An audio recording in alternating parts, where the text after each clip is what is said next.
అంతా ఎడ్యుకేటెడే, అంతా సివిలైజ్డే, అంతా లిటరేట్సే, కానీ ఎంత బాగా ఫూల్ చేస్తున్నారో ఆలోచించండి. అంటే మనం చేయాల్సింది ఇంతే. ఆ గోధుమలు వద్దు, ఆ బియ్యం వద్దు, ఆ పాలు వద్దు, ఆ చక్కెర వద్దు, ఆ గుడ్లు వద్దు, ఆ కోళ్ళు వద్దు, ఈ పందులు వద్దు, ఈ మాంసం. ఇవి తింటే రోగాలు వస్తున్నాయని ఇవి చెప్పట్లేదు. అందరికీ తెలుసు ఈ కోళ్ళ నుంచి కోళ్ళ జ్వరం వచ్చిందని. ఒకవైపు మారణహోమం చేస్తున్నాము, H1N1 H5N1 అని.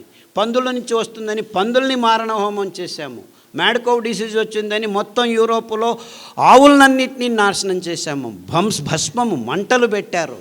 అయినా మళ్ళా మాంసం తిండం, మళ్ళీ అక్కడి నుంచే వస్తుందని. Match the following. చిన్న పిల్లాడికి చెప్తే చేస్తాడు.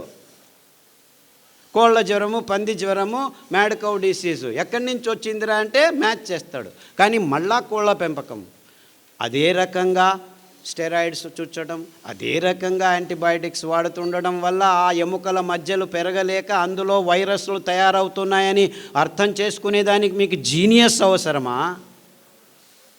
ఆ మాంసం తింటే రోగం వస్తుందని చెప్పేదానికి పెద్ద పెద్ద డాక్టర్లు కావాలా? ఈ డాక్టర్లు విజ్ఞానులు చెప్పటం లేదు. ఎందుకు? ఈ కంపెనీల కపిముష్టిల్లో ఇరుక్కుపోయారు వీళ్ళందరూ, అంతే, ఇంకేమీ లేదు. ఈ పేపర్లు రాయటం లేదు, ఈ పేపర్లే వాళ్ళవి, వాళ్ళు రాయరు. అనుభవించేది ఎవరు? మీరు కాదు, మీ పిల్లలు. ఎందుకంటే మీకు పుట్టబోయే పిల్లలు బుద్ధిమాంద్యులుగా పుడుతున్నారు 128 మంది. అయ్యో మా పాపడు ఎందుకు ఇలా పుట్టాడు? ఎందుకు ఇలా పుట్టాడంటే నీవు గర్భిణీగా ఉన్నప్పుడు ఈ పాలు తాగావు, ఈ అన్నం తిన్నావు, ఈ కోడిగుడ్లు తిన్నావు, ఈ మాంసం, అందుకు పుట్టుతున్నారు. నిజమైన ఆహారం ఎవరూ తినటం లేదు. నిజమైన ఆహారం అంటే మీ దేహంలోకి, రక్తంలోకి గ్లూకోజ్ను నిదానంగా, సంయమంతో, నియంత్రణతో, సమతులనంగా విడుదల చేసే అద్భుతమైన పదార్థాలే నిజమైన ఆహారం.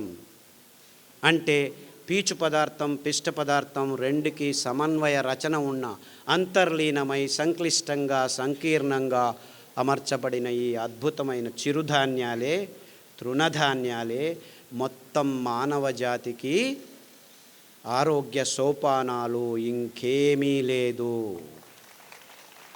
ఇంతే, గుట్టింతే. ఎవడైతే ఈ సత్యాన్ని గమనిస్తాడో, అంటే మీకు అటువైపు నుంచి చెప్పాను, ఇటువైపు నుంచి చెప్తున్నాను, మీకు వేరే దారి లేదు. ఈ గోధుమలు, బియ్యము, చక్కెర పెంచుకోలేము. ఇలాగే చేస్తుంటే చచ్చిపోతాం ఇంకా 15 సంవత్సరాల ముందే. మీరు నిజంగా ఆరోగ్యంగా ఉండాలంటే దీనికి మేము వేల మందికి, లక్షల మందికి ఈ రోగాల్ని నయం చేశాము. గ్యాంగ్రీన్, క్యాన్సర్, HIV, SLE, పుస్సు ఏమేం పేర్లు పెట్టుకుంటారో పెట్టుకోండి. IBS, క్రాన్స్, లొట్టె, లొస్కు, ఐ డోంట్ కేర్. ఊబకాయం, నో ఇష్యూ. తినండి. ఈ 5 ధాన్యాల్ని తినండి. 2 రోజులు మార్చి తినండి. ఎందుకంటే ఒక్కొక్క ధాన్యంలో ఒక్కొక్క అద్భుతమైన శుద్ధీకరణ గుణాలు ఉన్నాయి. సామెలు తింటే మీ జననాంగాల్ని శుద్ధం చేస్తుంది. అరికలు తింటే మీ ఎముకల మధ్యను శుద్ధం చేస్తుంది. అంటే రక్త సంబంధితమైన అన్ని రోగాలకు రామబాణము అరికలు, జననాంగ సంబంధమైన అన్ని రోగాలకు రామబాణము సామెలు. అండుకొరలు తినండి, మీ వెంట్రుకల నుంచి గోర్ల వరకు అన్నిటినీ శుద్ధం చేసేస్తాయి. ఊదలు తినండి, మీ కొవ్వు అంశాలు అంటే కాలేయము, మూత్రపిండాలు, మెదడు, ఇలా కొవ్వు అంశాలని తయారు చేసే అక్కడున్న అంశాలని నాశనం చేసేస్తాయి. కొర్రలు తినండి, మీ నరనాడుల్ని, శ్వాసకోశాలని అప్పటికి 3 వారాల్లో శుద్ధం చేస్తాయి. ఇంత అద్భుతమైన ధాన్యాలు, ఇంత సరళమైన ధాన్యాలు. ఎందుకంటే 4 వానలు పడితే చాలు ఈ ధాన్యాలు బంజరు భూముల్లో, మెట్ట భూముల్లో అవంతకవే పెరుగుతాయి. పెరగటమే కాదు, అవి పెరిగితే పక్షులు తండోపతండాలుగా, 1/2 ఇంచి 1 ఇంచు ఉండే పక్షులన్నీ వచ్చి వాలి, మీరు అనుకుంటున్నారు అయ్యో మా దిగుబడి తక్కువ అవుతుంది అని. అవి తినది 4 గింజలైతే 4 పిక్కలు వేసిపోతాయి. ఆ వేసిన పిక్కలు మీ భూమిని 30 సంవత్సరాల్లో మీరు ఫర్టిలైజ్ చేసుకోలేరు, 3 రోజుల్లో ఫర్టిలైజ్ చేసి వెళ్ళిపోతుంది. అంటే మీకు ఏమీ అవసరం లేదు. ఈ మెట్ట భూములు, పాడుపడిన భూములు, విషపూరితమైన భూములు ఉంటే జస్ట్ అండుకొర్రలు వేసి వదిలిపెట్టండి. మళ్ళీ అటువైపుకి వెళ్ళకండి. 1 సంవత్సరం తర్వాత వెళ్ళండి.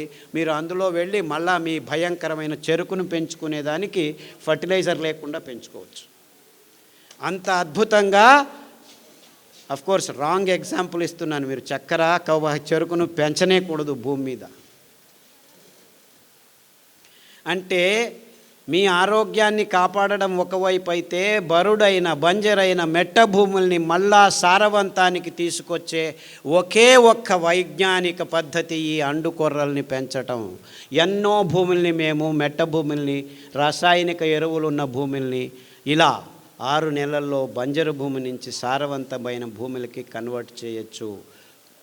సారవంతం ఏమిటి?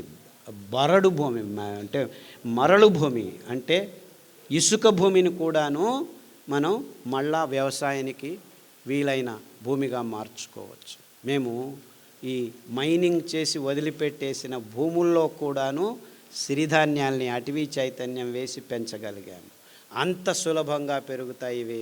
అంటే ఎక్కడైనా ఎప్పుడైనా ఎంత పెద్ద ఇక్కట్టు వచ్చినా కానీ పెంచుకొని తినేదానికి వీలయ్యేది సిరిధాన్యాలు తప్ప ఇంకేదీ లేదు ఈ భూమి మీద. అవి తింటే మీ దేహంలో ఉన్న ఈ భయంకరమైన రోగాలన్నీ 6 నెలల్లో మాయమవుతాయి. ఇంకా ఇంతకంటే మంచి విషయం మీకు ఏం కావాలి?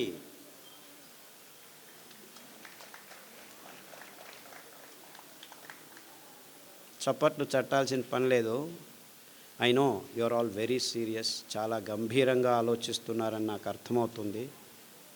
నిజమైన గంభీరమైన విషయం ఇది. మన ఆరోగ్యం చెడిపోయింది, మన భూమి తలలిల్లాడుతుంది, బరడు మన కోసం కరువులు కాచుకొని ఉన్నాయి, అతివృష్టి అనావృష్టి ఆల్రెడీ సృష్టించాము, ఇంకా దారి లేదు. We're not going to suffer, we're suffering. ఇంకా తలకు పోవట్లేదు. మనమంతా ఇంకా వెంట్రుకలకు పెయింట్లు వేసుకొని వాళ్ళకి కర్మ, ఆ సినిమా వాళ్ళకి టీవీ వాళ్ళకి కర్మ, మీకెందుకు? మీరందరూ పూసుకుంటున్నారు.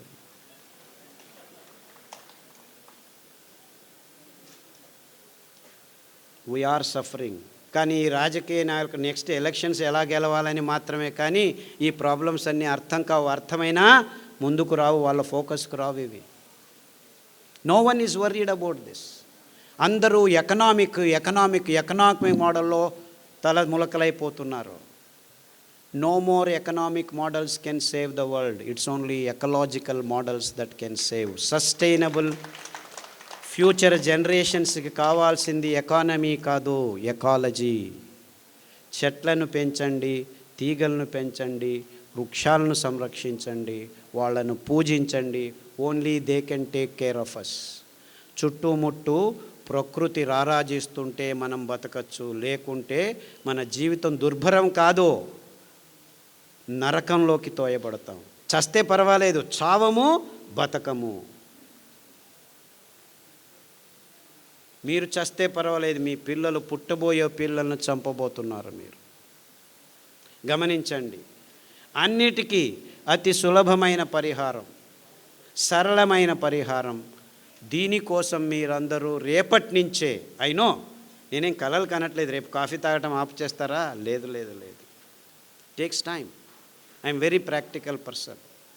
మీరందరూ సంకల్పం చేయండి, బియ్యం వదిలేయాలి, గోధుమలు వదిలేయాలి, కాఫీలు తాగకూడదు, టీలు తాగకూడదు అని.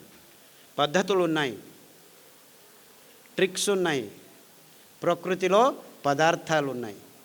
మీరు ఆ సంకల్పం ఒకటే కావాలి. ఇప్పుడు కాకపోతే రేపు, రేపు కాకపోతే మర్నాడు, మర్నాడు కాకపోతే 6 నెలలకు మీకు ఆరోగ్యం వస్తుంది. దారి ఉంది, రెడీ చేశాము. గడిచిన 20 సంవత్సరాల్లో ప్రతి ఒక్క అంశాన్ని క్షుణ్ణంగా పరిశీలించి, ఏ హంగామా లేకుండా, ఏ అంటూ లేకుండా, ఈ పారామీటరు ఆ పారామీటరు ఎవ్వరికి ఏమీ లేదు. కావాల్సింది అందరికీ ఆరోగ్యం. అది అమెరికా వాడైనా, ఇండియా వాడైనా, ముస్లిం అయినా, బ్రాహ్మణుడైనా, ఆర్ఎస్ఎస్ అయినా, కమ్యూనిస్ట్ అయినా, న్యూజిలాండ్ అయినా,